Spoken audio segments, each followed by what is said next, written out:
I'm delighted to be joined on Words of Wisdom today by best-selling author David Sheff. Hello, David. Hi, Colin. It's so nice to talk to you. I'm really pleased to talk to you. And today we'll be discussing David's latest book, Yoko, which is getting some great reviews. And even if Yoko had never met John Lennon, her pre-Beatles life is truly remarkable and a really harrowing story encompassing wealth, isolation, war, famine, abuse, and a suicide attempt. What was the defining event, in your opinion, in her formative years? Well, Colin, as you suggest, she really had some harrowing experiences. I mean, on one hand, she was born into one of the most wealthiest families in Japan. I mean, her great-grandfather was said to be the wealthiest man in Japan during a certain period of time. But at the same time, she was very isolated. She was very lonely. She was very unhappy. And then, of course, war struck. And when war struck, her life changed forever, as it did for everyone in Tokyo and the rest of Japan. Um, she was evacuated, her family, to the countryside. Their wealth did not protect them from the shortages that they had, the food shortages. And Yoko was forced to go from farm to farm, bartering goods, kimonos, antiques for just small quantities of rice, and she really suffered then. Then, after the war, after Hiroshima, I mean, after Nagasaki, I mean, that was obviously traumatic as well. She continued to have a very difficult time as a teenager. Yes, indeed, she tried to commit suicide. She was very unhappy, and it was only much later when she finally managed to get to New York City that she finally found a way to cope with her world, really. And that was when she became an artist and met a group of other artists who were doing some really far out things in New York, this avant-garde that she became involved with. There's a great story about how during the war she would comfort her brother, which would ultimately lead to her inspiring John to write Imagine. Would you like to explain that story? Yeah, it was extraordinary. I mean, Yoko, they had no money, and their money was really useless at that point, and they had very little food. And Yoko was left in charge of caring for her younger brother, and she felt really bad for him. And so, even though she was very young, she concocted this idea of a way to try to at least to help him feel a little bit better, and that was by dreaming up these imaginary menus. So she said, we'll have a dinner now and we'll start with ice cream. And this idea that if you can imagine these things, that maybe, you can be comforted, and what later her brother told me when I interviewed him was he said that those imaginary meals filled Yoko up, but they never filled me up, he said. But in the meantime, this whole idea was really a profound one that would really carry her through the rest of her life. So much of her art later was all about this idea of imagining a different reality. And if you imagine it, you can create it.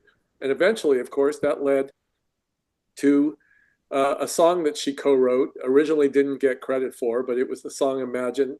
Originally, John Lennon, got full credit for it. He said that, Yoko helped him with the song. She was co-writer, but she was just the wife, and you don't give, credit to the wife. I mean, it was this very sexist attitude then, and John admitted it very openly and said that she should be credited for the song Imagine.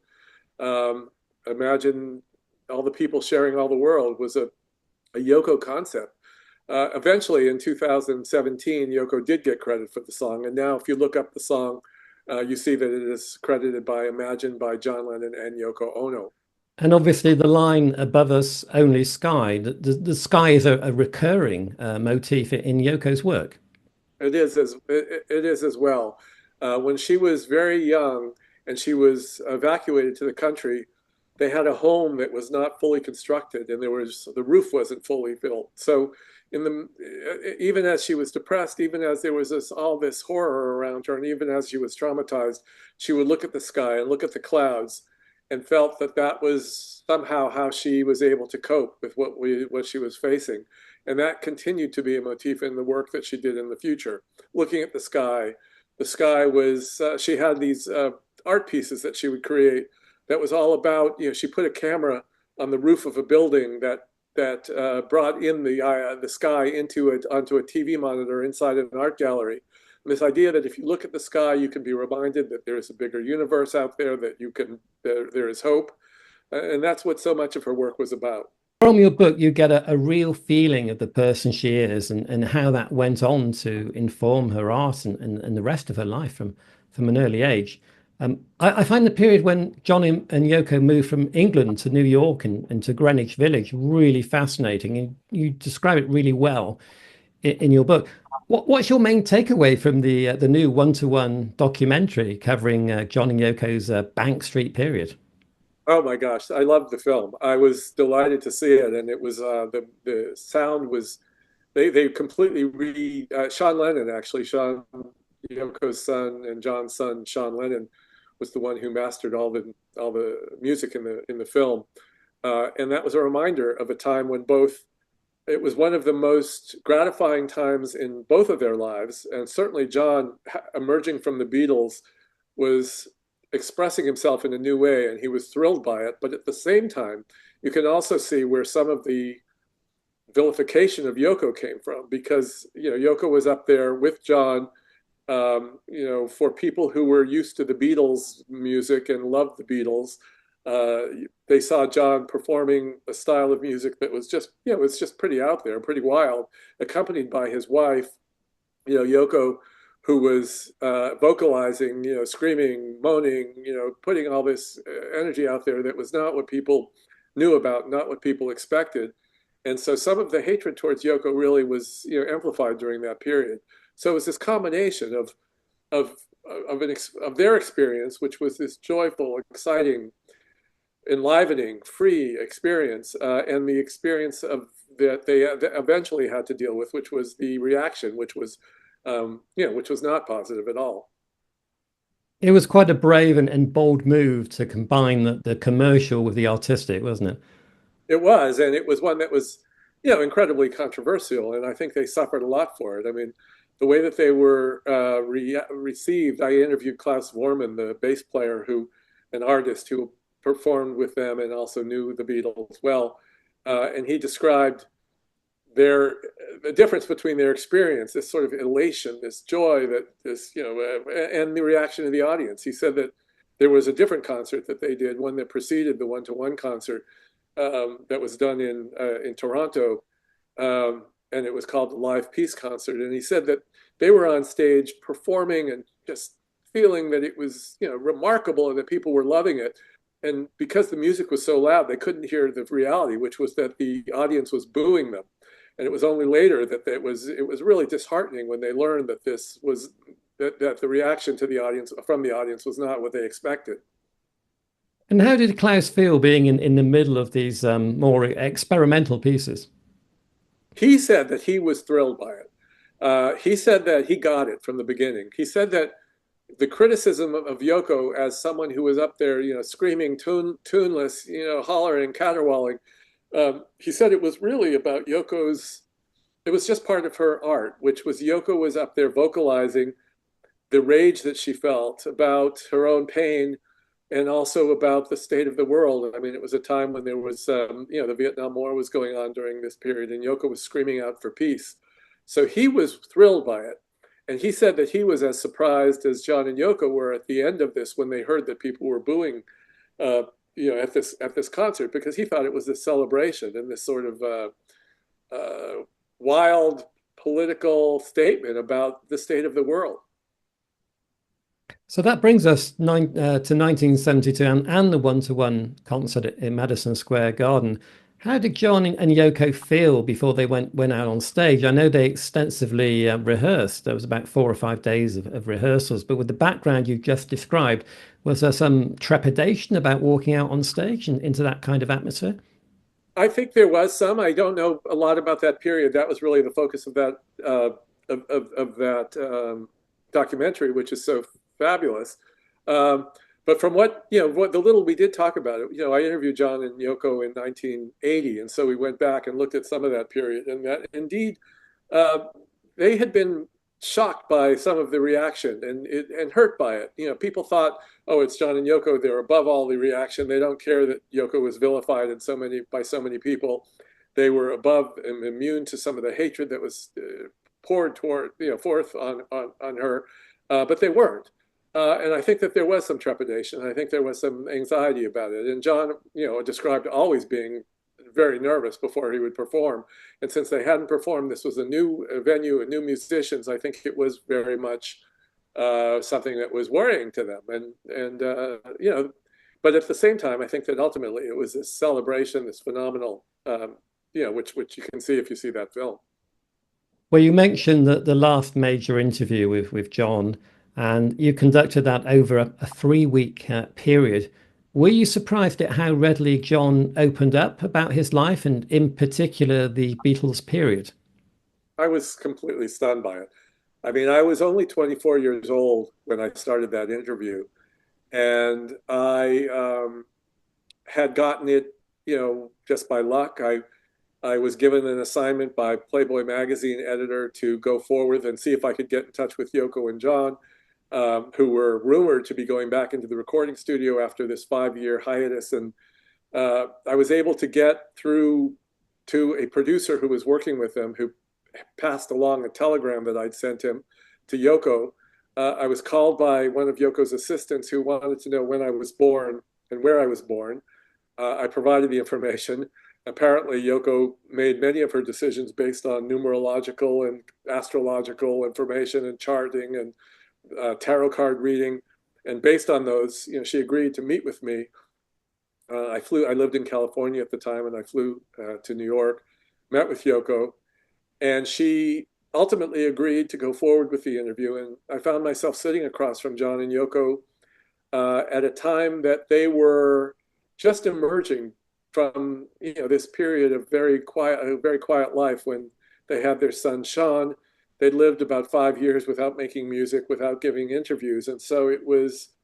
I was intimidated. I was nervous. I was again, I was very young, and this was John and Yoko, and I was stunned to find them as open, as warm, as accept. I mean, I would be. I'd sort of forget that that this was John and Yoko I was talking to, because they were so easy to be talking with. I was talking to John at one point, and he was telling me a story about when he was in Spain, and he said, "Oh, while I was there, I wrote Strawberry Fields, by the way." And of course, that song for me, Strawberry Fields Forever, was one of the defining songs of my youth and my childhood and my teenage years. And so the idea, it was sort of a reminder, oh yeah, this is not just some guy who's really nice and interesting to talk to because he has so many, great, interesting ideas about politics and philosophy and music and art. But this was John Lennon. And it was really times like that that I would really remember, because the other thing is, as a interviewer at the time, I was lucky to get an hour with somebody at of the stature of John Lennon at the time. This was post Beatles, and John was still at the top of, one of the most celebrated people in the world. And so the idea that I was able to spend, not just an hour with them and not just a day with them, but, 3 weeks almost living with them, going out for walks, having out to the coffee shops, going to restaurants, and also spending time in their apartment when they were with their child, with Sean, who was about 4 years old at the time, and then going to the recording studio while they made the Double Fantasy record and watching them record that album. It was extraordinary. It would be extraordinary for any journalist, even now. And for me, again, not. I was also just excited to be in New York, to be on expense account, and to be interviewing John and Yoko, but to actually have that experience talking with these incredibly wise and thoughtful and really interesting people was really something. Incredible amount of access you were given, and I guess after 5 years, it was just a perfect opportunity for them to open up. Yeah, I think that it was an exciting opportunity for them because they had not been giving interviews, and they had a lot to say. They really wanted to share the experience that they had that was so extraordinary. And so they talked a lot about that 5 year period as being transformative for them. John became the house husband after being, the Beatle. And he found that as a house husband raising their son, he'd been satisfied and found a sort of peace that he had never had before in his life. And Yoko, after struggling for so many years as well, stayed home instead of going out and performing and doing interviews and all the things that they'd been doing beforehand. She was running the family business, and she got enormous gratification from that. And so I think that those 5 years, it was an experiment for them, and one that they felt was very successful, and they wanted to share it with the world. And they were incredibly open. And John, had after telling me at some points that during the interview, when I would ask him about the Beatles, I'm tired of talking about the Beatles. It didn't stop him from talking about the Beatles. And so he was able to look back at the Beatles, I think, with some fresh eyes and tell stories that were extraordinary. And at one point, he agreed to go through the songs that he'd written as a Beatle with Paul McCartney, with the others, and also his solo work. And we went through, and we never finished because of course, what happened. But we went through song by song to talk about his work, and it was and Yoko did with her work as well. So it was, for this young journalist who was really just starting out in a career and trying to break into a national magazine and all. I mean, it was a life-changing experience for me.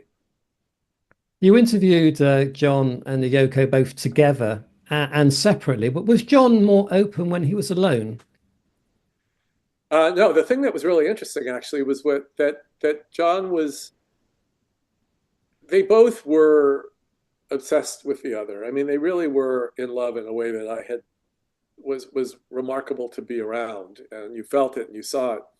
But of the two, John was the one who was actually the most aware when Yoko was not around, than rather than the other way around. I mean, he was very much. I mean, he loved talking, he loved sharing his stories, but he was always, very cognizant of what Yoko was doing, where she was, and when she would walk back into the room, he sort of lit up, and he was equally open to talking about even the Beatles period when Yoko was around and when she wasn't around as well. So it was really eye-opening, I think, for me to see them together. And people have talked about the John and Yoko story as this great love story, and it really was one, because there was some cynicism later, and people said that it was a fiction that they contrived in order to create some fairy story for the press and for the public, but it really wasn't the case. I mean, I was there for 3 weeks. They could have pretended for an hour or two, but they couldn't have pretended for 3 weeks. They were loved being together. They were delighted being together. And John, in particular, was much more relaxed, much more open, much more laughing, much more joking when Yoko was around than when she wasn't. Those interviews were ostensibly to promote double fantasy. And I That's right. must admit, full disclosure, I was initially disappointed when I bought Double Fantasy and discovered that it was only half a John Lennon album. But actually, Yoko's contributions were more cutting edge and really underrated. Did it sadden Yoko that these songs were overlooked and with many people simply skipping over them? Well, yeah, and in fact, it was part of the whole point that John originally Yoko said to John when they decided to go back and make the Double Fantasy record that John's songs should be on the A side, and Yoko's songs would all be on the B side. And no one would listen to the B side, and so it was John's decision, according to John, but also according to Jack Douglas, their producer, and some of the musicians who worked on the record, that instead they alternate songs. And so there'd be, the record starts with starting over a John Lennon song and then follows by a Yoko song, and back and forth and back and forth. And John did that because he wanted people to listen to Yoko. He told the musicians working on the record and their co-producer never to give Yoko's songs short shrift, to give them the same attention that they gave to his songs. And he really wanted, it was because he believed that Yoko was brilliant, to put Yoko's songs on the B-side, but John was adamant about it. He wanted Yoko's songs to be listened to. And when they released the first single, which was, John on the A-side, it was starting over, and I believe it was Kiss, Kiss, Kiss, Yoko's song on the B-side. He felt I mean, he once said that he thought that Yoko's music was as important as anything the Beatles ever did. A lot of people don't agree with that, but John, that's truly how he what he believed, and he wanted to. People thought, people blamed John and said that he was forcing Yoko's music on people, and that's exactly what he wanted to do, and that was exactly his purpose. And I think it was hurtful when people disparaged Yoko to John. I think he really, loathed it because he believed in Yoko, and he loved her, but also believed in her as an artist.